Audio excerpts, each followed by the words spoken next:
I used to be a Bitcoin non-believer.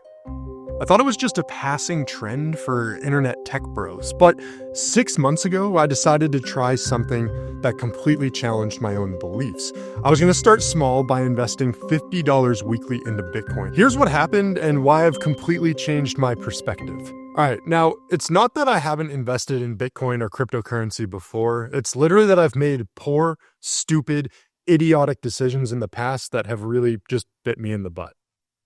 And what I mean by that is, imagine being a poor, broke, dumb college student who gambles all of his money on cryptocurrency, a coin called Ripple, XRP, knowing next to nothing about the technology behind it, its actual purpose, or any of the use cases that it has. Now, imagine you're that same person who then goes on to turn $100 into 17 grand. Thinking the thing is going to go to the moon, you're feeling really high on your hopes, and you decide not to sell when it's at its peak.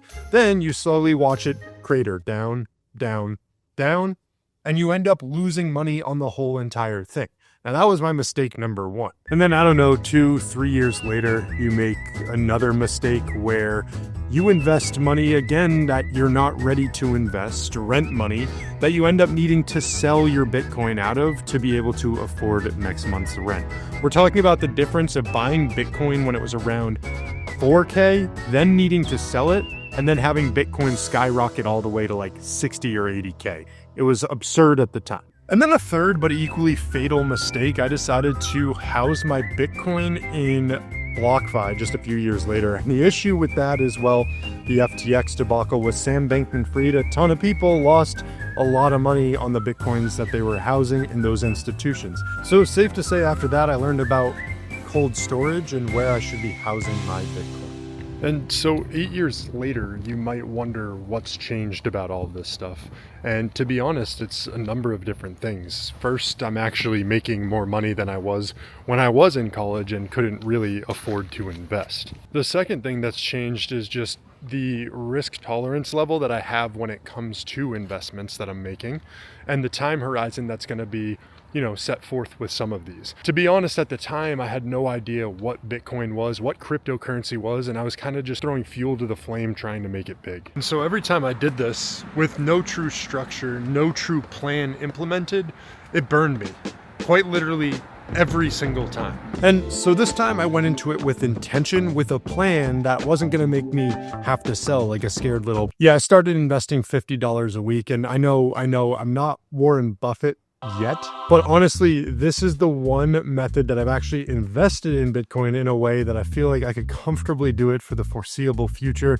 And so that's what I'm looking to do. And so a lot of people do actually ask about my opinion on Bitcoin in general. And yes, it's kind of changed over the years, but realistically, the answer always comes back to the same thing nowadays. It is that I think that there's too much upside potential in investing in Bitcoin than there is just staying on the sidelines. So my personal plan is to invest no more than 10% of my net worth, but you also shouldn't be investing in general until you have the right funds in your account and you can feel comfortable and confident. You don't want to worry about having to sell off your investments like I have many times in the past just to make ends meet. You want to make sure that you are in a comfortable position. So that's my overall thoughts, but let's talk about the results of what this has turned into. All right, so first things first, I've got the Robinhood investing application open. You can see Bitcoin's price today is $101,814. Now, if I scroll down, I'm just going to show you the history of my recurring buys here set up. And you can see that I started this way back in June of 2024. So now fast forward to today, what are some of the results that we're seeing? Well, it's actually pretty interesting. It's one of the best investments returns that I've seen in a time period of this length, aside from real estate and a couple outlier stocks that I've invested in before. But you can see all the information here. So about, a little bit more than $1,300 invested over the past months because I was investing $50 weekly. The value today is $2,190 in this particular account. Now, my average cost for Bitcoin, keep in mind, $101,000 today is what it's worth. My average cost is $69,317.